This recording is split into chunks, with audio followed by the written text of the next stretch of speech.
Hello, I am Karthik Badola and I am an undergraduate from IIT Delhi, and today I will be teaching cubes and cube roots.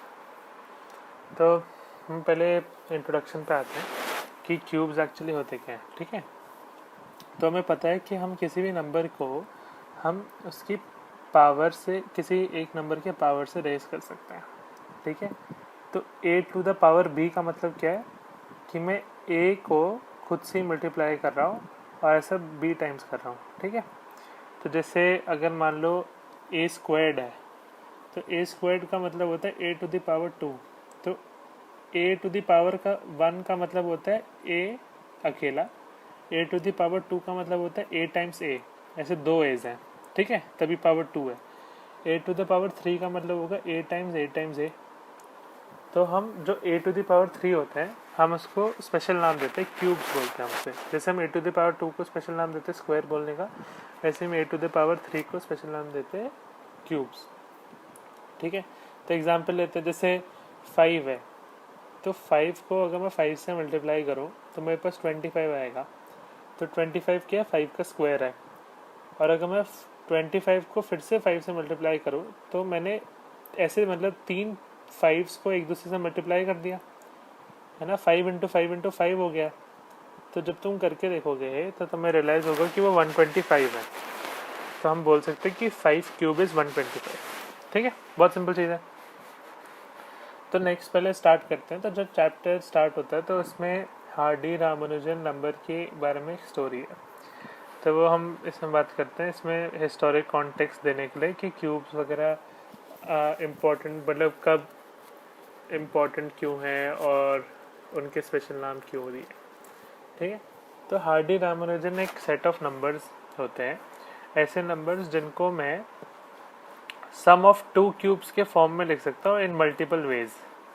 ठीक है, तो 1729 is the smallest Hardy Ramanujan number. तो story ऐसी है कि Hardy and Ramanujan ये दोनों mathematicians थे और ये दोनों काफ़ी अच्छे फ्रेंड्स थे.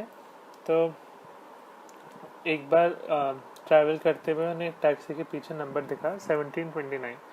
तब रामानुजन ने पॉइंट आउट करा कि 1729 काफ़ी स्पेशल नंबर है क्योंकि it is the smallest number that can be expressed as a sum of 2 cubes. मतलब ये 1729 सबसे छोटा नंबर है जिसको मैं 2 क्यूब्स के सम में लिख सकता हूँ इन 2 डिफरेंट वेज. ठीक है, तो एक वे तो काफ़ी डिफरेंट है, एक वे तो काफ़ी ईजी है. वो है कि 12 क्यूब होता है 1728.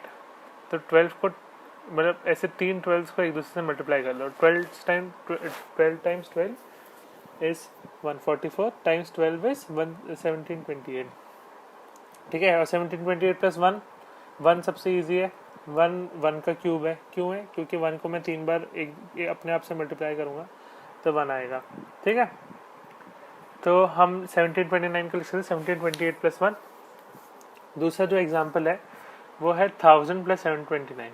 तो 1000 कैसे लिखता है, 1000 इज 10 टू द पावर 3. सबको पता है 10 की पावर अगर k होती है तो 1 के आगे k जीरोज होते हैं. तो 10 टू द पावर 3 का मतलब 1 के आगे 3 जीरो. और 9 टू द पावर 3 इज 729. ठीक है, 9 टाइम्स 9 इज 81. 81 times 9 is 729. तो 1729 को हम 1000 प्लस 729 से लिख सकते हैं.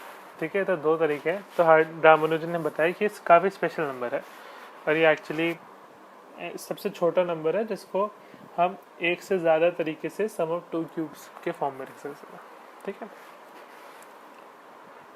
चलो अब हम आते हैं क्यूब्स की डेफिनेशन में. ठीक है, तो cube is a solid figure which has all sides equal. तो इसमें एक समझाने की चीज़, हम पावर 2 को बोलते हैं स्क्वायर और पावर 3 को बोलते हैं क्यूब.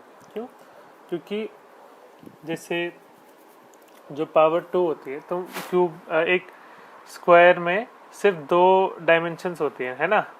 एक हाइट वाली डायमेंशन, एक विड्थ वाली डायमेंशन. जब क्यूब होता है उसमें 3 डायमेंशंस आ जाती है, हाइट विड्थ एंड डेप्थ. ठीक है, तो ये वाला जो है इसको हम इस जो 3 डायमेंशंस है तो हम इसलिए क्यूब्स बोलते हैं कि किसी भी नंबर को उसकी थर्ड पावर पे रेज करने को हम क्यूब बोलते हैं क्योंकि थर्ड डायमेंशन में जो चीज़ होती है वो क्यूब की कॉरेस्पॉन्डिंग है.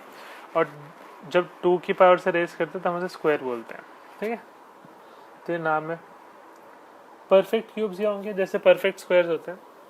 परफेक्ट स्क्वायर्स क्या होते हैं? परफेक्ट स्क्वायर्स वो नंबर होते हैं जिनका स्क्वायर रूट एक इंटीजर एक नेचुरल नंबर होता है। ठीक है, इसको कैसे समझाऊंगा? इसको ऐसे समझाऊंगा कि जैसे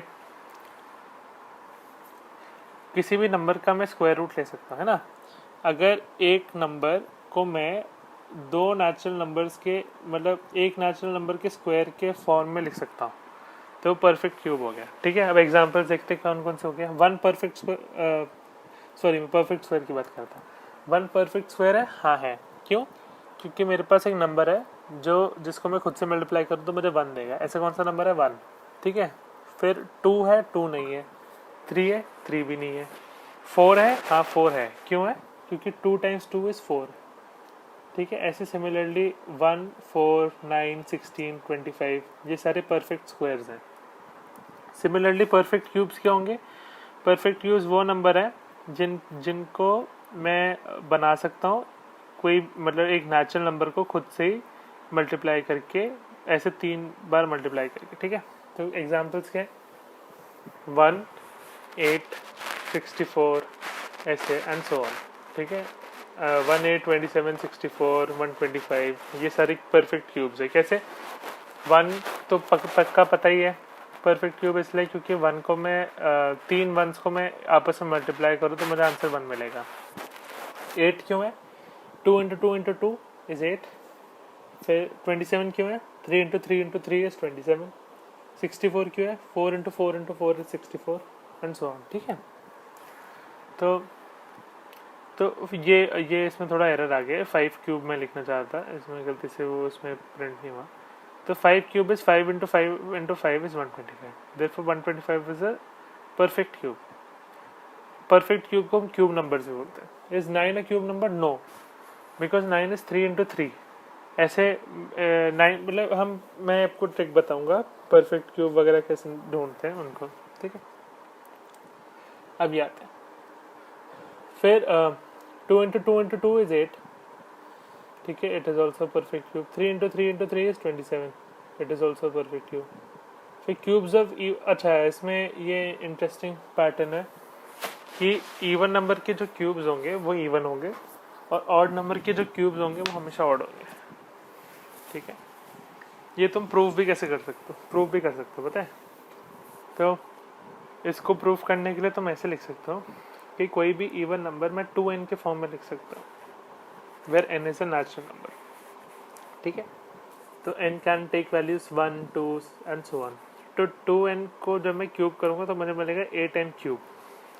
ठीक है, तो जो 8n क्यूब है उसको मैं लिख सकता हूँ 2 times 4n cube, where 4n cube will also be a natural number, क्योंकि n is a natural number तो n cube will also be a natural number and 4 times n cube will also be a natural number.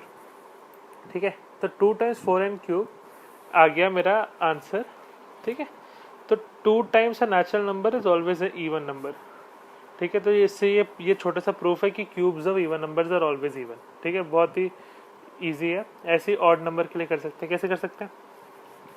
2n plus 1 to की whole power जब मैं 3 लूंगा तो ए cube ए plus B whole cube की मैं identity लगाऊंगा।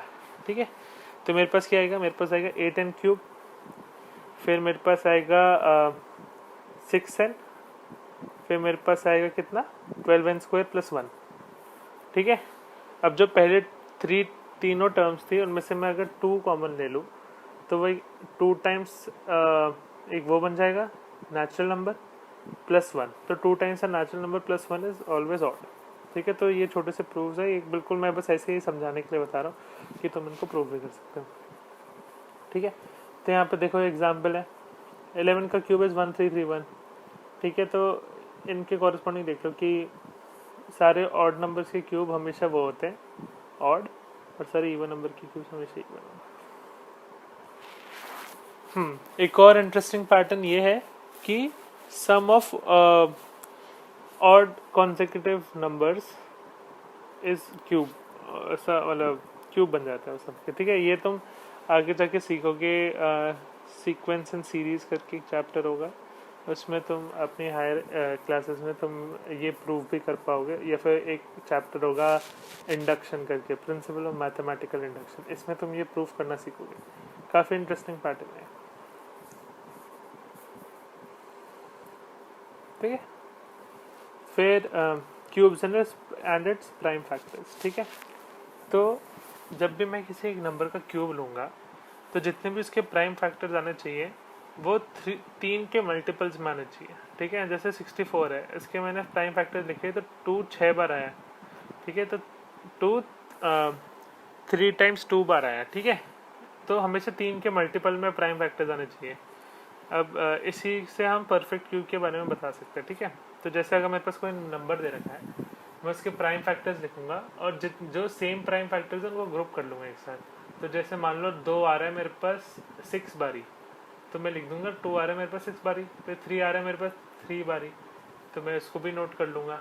तो अगर जितने भी प्राइम फैक्टर्स हैं वो जितनी बार आ रहे हैं, ऐसा हर एक प्राइम फैक्टर के लिए मैं चेक करने की वो कितनी बार आ रहे हैं, और जितनी बार हर एक प्राइम फैक्टर आ रहा है अगर वो नंबर 3 का मल्टीपल है तो इसका मतलब ये जो नंबर है जिसके हमने प्राइम फैक्टर्स निकाले वो एक परफेक्ट क्यूब है।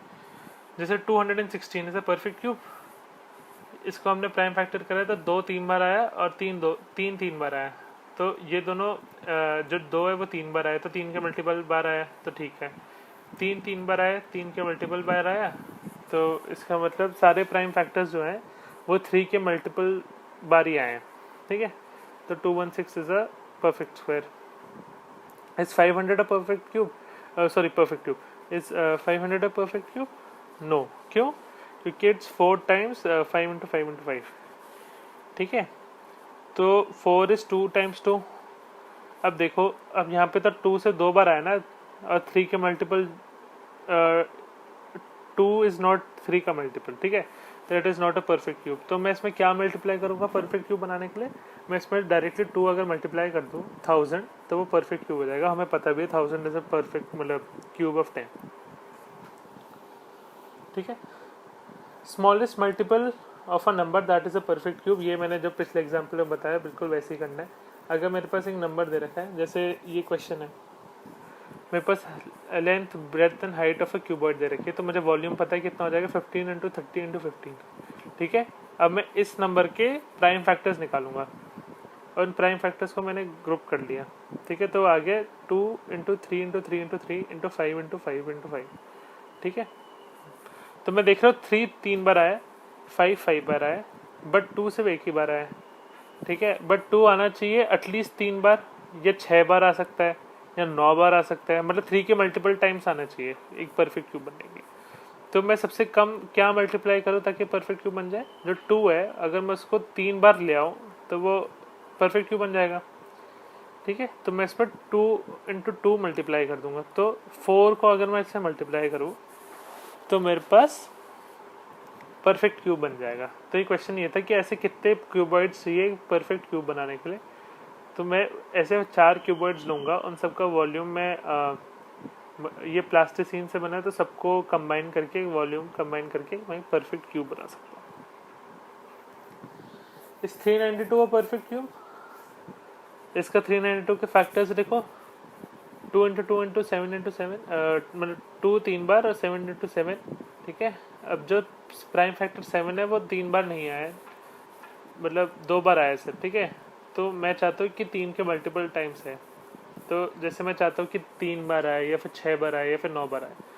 तो सबसे छोटा नंबर क्या है जिसको मैं बनवा सकता हूँ कि मैं 7 को 3 बार ले आऊँ, ठीक है। तो मैं बस इसमें एक सिंगल 7 मल्टीप्लाई कर लूँगा, तो ये बन जाएगा 2744 which is a perfect cube. ऐसी 53240 is a perfect cube. Prime factor लिखा आया है कि इसमें 5 सिर्फ एक ही बार आ रहा है, बाकी सारे प्राइम फैक्टर्स 3 बार आ रहे हैं, ठीक है। तो फिर इसमें 25 से मल्टीप्लाई करना पड़ेगा मुझे, ठीक है, ताकि वो ठीक हो जाए, ठीक है। अच्छा, इस क्वेश्चन में what is the smallest number two divide? तो स्मॉलेस्ट नंबर टू डिवाइड में मतलब मैं 5 को हटा सकता हूँ, वो ज़्यादा बेटर है ना। तो 5 को मैंने हटा दिया, तो इस वाले क्वेश्चन में मेरा आंसर ये आ जाएगा। फिर ऐसी 1188 परफेक्ट क्यूब है कि नहीं? प्राइम फैक्टर्स लिखे, smallest number should be divided, अब मुझे बताना है इसमें से, ठीक है। अब ध्यान से देखो, 2 आ रहा है 2 बार, 11 आ रहा है 1 बार। मैं चाहता हूँ कि 2 आए या तो 0 बार, या 3 बार, या 6 बार, या 9 बार। अब मुझे डिवाइड करना है तो मैं कम ही कर सकता हूँ, तो मुझे दोनों 2 लेने पड़ेंगे। तो मैं 4 से भी डिवाइड करूँगा और एक 11 से भी डिवाइड करूँगा। तो 44 से डिवाइड करना पड़ेगा।